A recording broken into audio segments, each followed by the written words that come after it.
Well, I'm here to talk to you about cyber behaviors, and I hope this will be fun. I've even got a comic strip for you. I know this is right after lunch. How many of you love cybersecurity?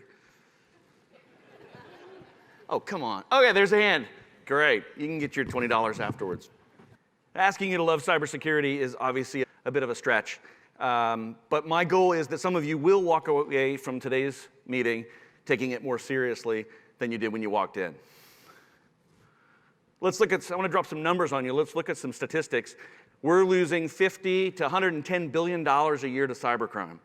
Everybody in here would say they know that we have a problem with cybersecurity, but I don't think the magnitude of it is evident with everyone. The average loss per incident's on the rise. If you did a curve of what we're spending to defend ourselves, that's equally on a rise. When I started my first cybersecurity company in 1997, it was a $1 billion industry for the first time, and now it's a $90 billion industry, projected to be anywhere between 120 and 170 billion by 2022. This is what we're spending to protect ourselves while we have these losses mounting. We're not arriving anywhere safe. And the human behavior problem is at the heart of all this. So how did we get here?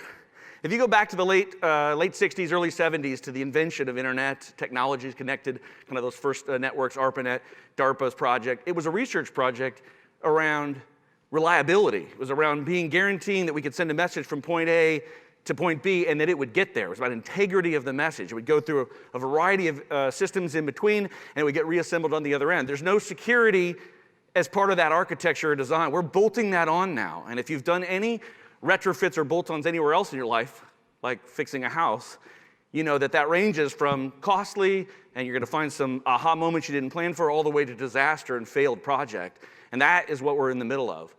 So who is Yellow Shirt? So in the cybersecurity professional industry, the red shirts are attackers and the blue shirts are defenders. And I would like to suggest that the rest of us are on Team Yellow. 99.9% of our organizations are the individuals that just work there, and we are at the heart of the problem. And those of us that are in leadership positions have been building our castles, and ignorance has largely been bliss. Other than for the largest companies, which you read about in the newspaper, we'd say, oh, I'm safe, I'm small, I'm obscure. And that is no longer true. There is no safety. Most of us have entered the FUD stage, fear, uncertainty, and doubt. You've spent some money. You've closed up the obvious holes in your castle, maybe the front door and the lower windows. But the truth is, you have some sense, greater or lesser degree, that there are things not done. There's the things you know that you should do that you haven't done, and then there's a great sense of unknown or known unknowns. And those are the real bugaboo. We're lurking in our periphery. What have I not done that I need to do? And some of you, a very small number of you probably, are really investing in this. You've got cyber defenders. You've got the latest catapult technology to protect your castle. And that's great. I applaud those efforts. But this is our reality. From the kings to the cooks in our castles, we are giving away access to third parties. We're being tricked into doing it. It doesn't matter what you spend on cybersecurity. If we don't fix the human behavior problem, we're not going to arrive anywhere better than where we are today. In fact, it's getting worse. How do they do this? They trick us. Phishing. If you don't know this term, today's the last day that you could not know this term. You and everyone on your team has to know what this term is, has to understand fundamentally. This is over 80% of all the incidents and hacks. If you peel back the details of those, this is at the heart of it. Communication sent to you, designed to trick you into compromising yourself and the networks that you are attached to. This is a phish. Some of you recognize this. I sent it to all of you on Sunday. And I hoped for worse statistics, which I will share with you. This is a cold phish. Normally, if I'm working with a company, I'll send a message that's crafted to look like it came from the CEO. I have a high rate on that. 40 to 60% of any audience, business owners, management teams, all companies, I'll get 40 to 60% of any audience. This was a cold phish, not directly associated with the conference at all, and I expected a pretty significant drop-off. We sent 647 of them, and 183 of you opened them. Now, we know we got a bunch caught in spam filters. Because it was a cold phish, there's going to be a drop-off there that we wouldn't have normally gotten in our normal exercises. I was shocked how many did get through and got opened. That's kind of a failure on a part in technology, right? It got to you, but that's hard. That's very hard. We crafted the message carefully to not trip any particular obvious triggers. Of those that got opened, 61 clicked on the link. 33% of them got opened. 48 tried to log in with credentials. Thank you very much, 26%. So let's go through this very quickly. This is the phish. This is the one thing you can walk away today and be more secure from here on forward, just understanding this. This thing was full of things.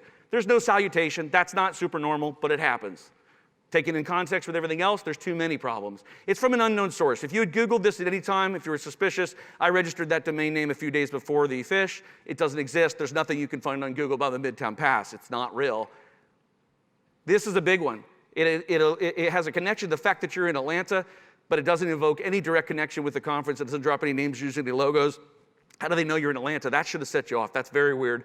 Reputable conferences are certainly not going to pass on your credentials or your emails to other people. Full of misspellings and grammatical errors. Not normal for professionals. They're going to give you credit directly in your rideshare app. How would they do that? Urgent call to action, the hallmark of any good phishing campaign. Get you to take action before you get a chance to think about what you're doing or seek help or consider your options. And in the end, it's not from anyone. Not acceptable. But if you did click on it, which some of you did, you ended up on a weird web page. Not a website, only one page. Can't navigate anywhere. It's not complete. And it's asking you to use secure third-party login credentials. Don't ever, ever, ever do this. To log into an unknown site that you've never heard of and that you can't even verify if you had gotten suspicious. They even say, this site's not even ready. We're not complete. But we've pre-populated your email, and we'd like you to put in your login credentials. This should not have been tempting to people. That free coffee is just not worth it. So in the end of the day, there's lots of things you can do, and I know cybersecurity is a kind of a scary gambit. How far do you have to climb to become very secure? By the way, there's no such thing as totally secure. You're never going to get there. There's no such destination.